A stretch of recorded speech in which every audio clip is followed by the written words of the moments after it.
Conversar sobre acuerdos con el senador de Renovación Nacional, Andrés Salamán, que está sentado con nosotros aquí en el estudio en vivo. Gracias, senador, por acompañarnos en Mega Noticias. Muchas gracias por invitarme.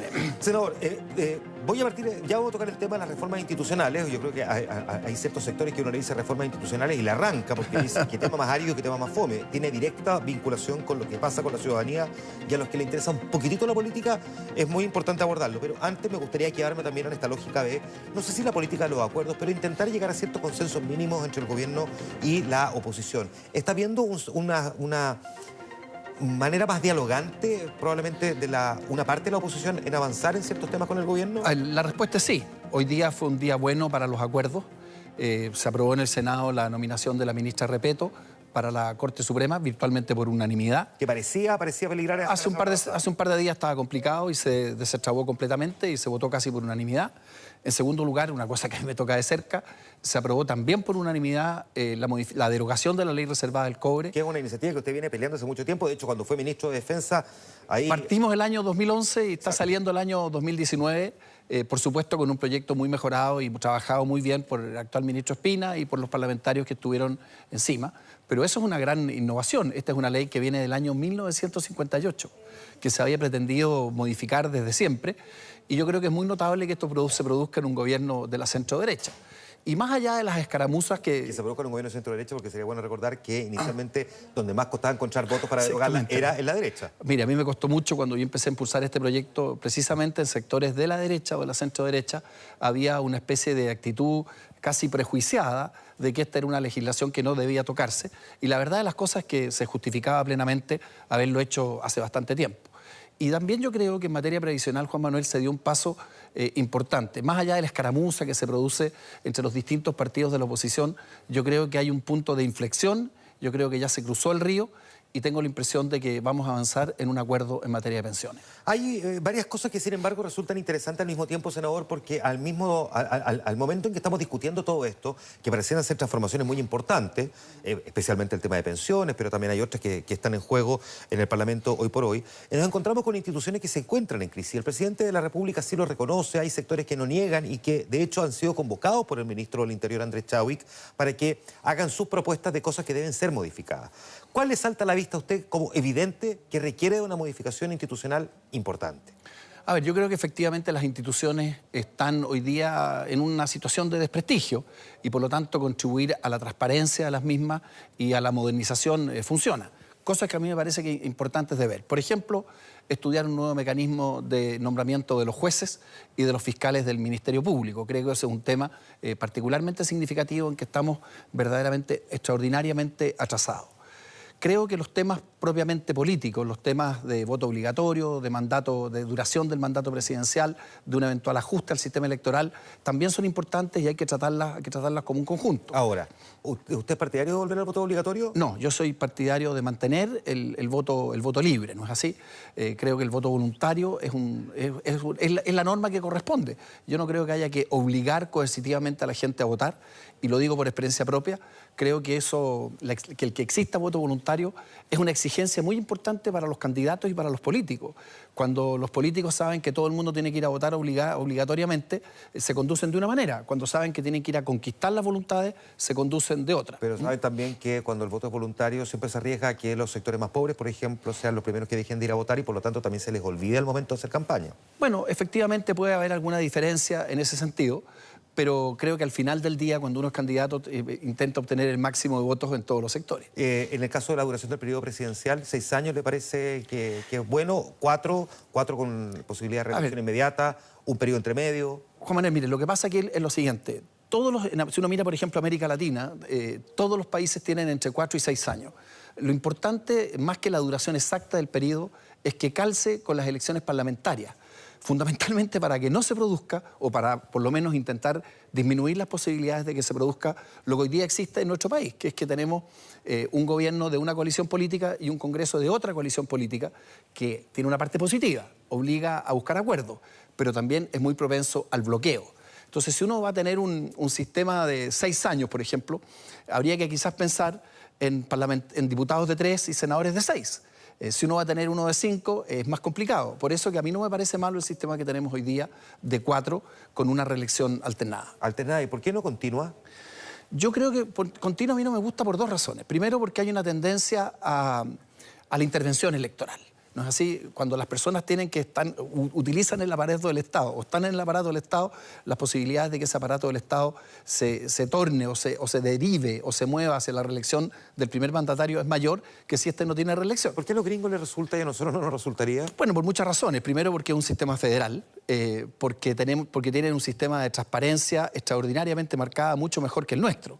Pero en todo caso es una cosa, por cierto, opinable. Ahora, si le copiamos tantas cosas a los norteamericanos, claro, pero, se lo podríamos imitar un poco. Pero estas cosas francamente no son debido a muerte. La otra razón por la que yo creo que es mejor un sistema sin reelección es porque cuando los presidentes, cosa ve lo que está pasando en Estados Unidos, en el primer periodo gastan todo su esfuerzo en ganar la reelección, porque un presidente que no se reelige es un presidente fracasado. No es un presidente realmente, es un presidente de Estados Unidos, claro. Bueno, son muy pocos los que en definitiva igual no se reeligen, ¿no es así?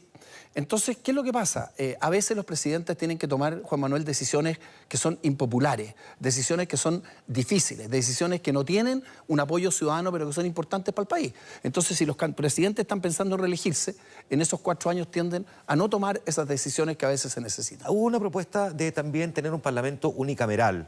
No tiene un amplio respaldo político, pero surgió también de ciertos sectores. Tener una sola cámara. ¿Le gusta esa idea o no? No. ¿Por qué? Es bueno que también la ciudadanía, que a lo mejor no conoce al detalle cómo funciona la política, ¿por qué Chile tiene 2 cámaras o por qué no debería tener una? A ver, la razón es bastante simple por 2 lados, ¿no es así? En primer lugar, porque a veces es mucho mejor que una segunda cámara corrija lo que ha hecho la primera. Y eso, entre paréntesis, va en doble sentido. Hay veces que los proyectos parten por el Senado y se revisan en la Cámara o pasa al revés. Por lo tanto, tener una revisión no es una mala idea. Y en segundo lugar, en los países en que existen, los senados tienen una característica desde el punto de vista de la edad de los miembros, desde el punto de vista de la duración de los mandatos y de las fechas de su elección, que es distinto.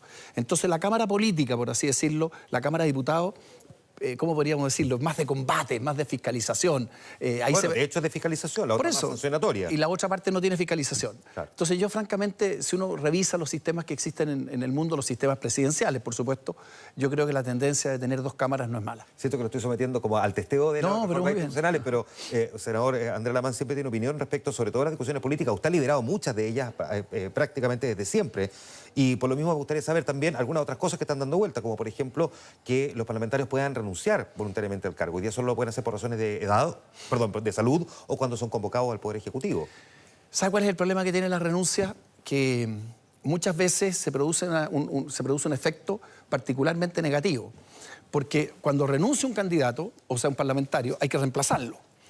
Y la pregunta es cómo se reemplaza y si a veces no se establecen pactos ocultos donde el candidato que es electo se combina con un segundo para los efectos que él lo reemplace.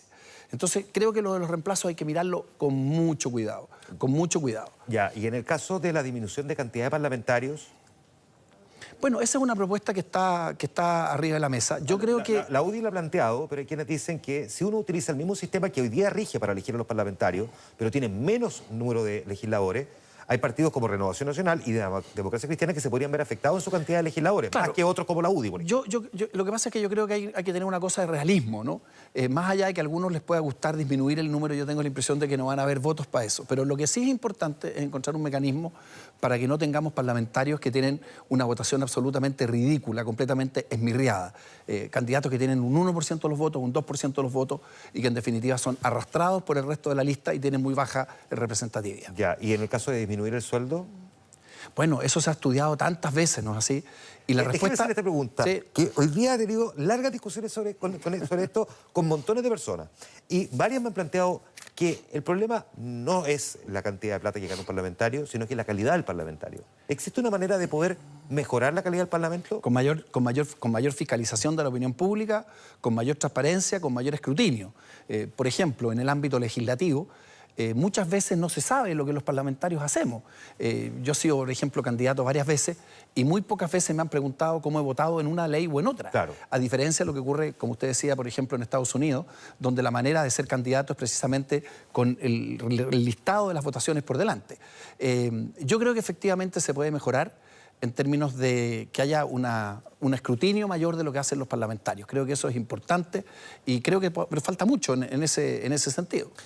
Una última cosa sobre las modificaciones institucionales. El Tribunal Constitucional, que algunos consideran que es una tercera cámara en la práctica y que requiere ciertas modificaciones, ¿debería tener la obligatoriedad de revisar todas las leyes? No.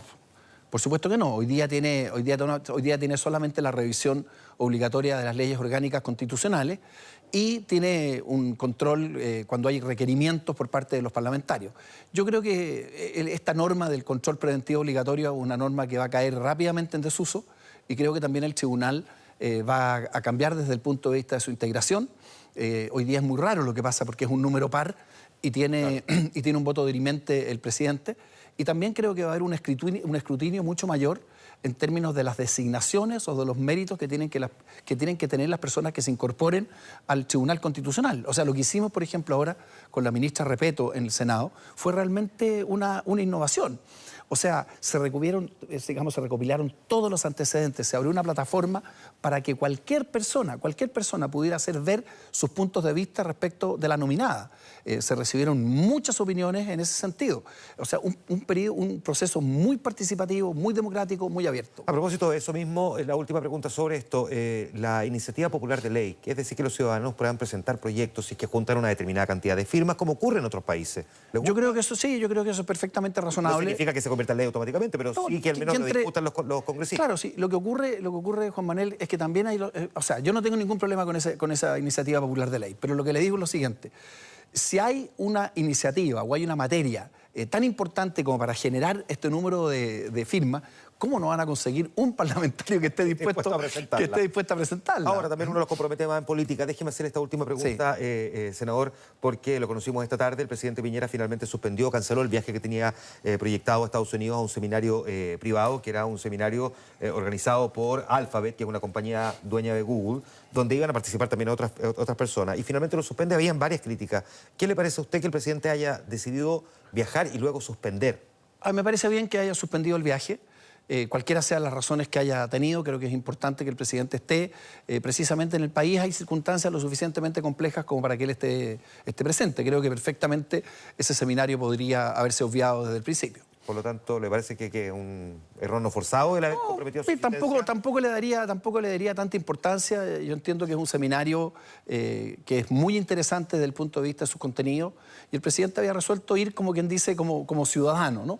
Pero yo, si usted me pregunta a mí, yo prefiero que se quede aquí.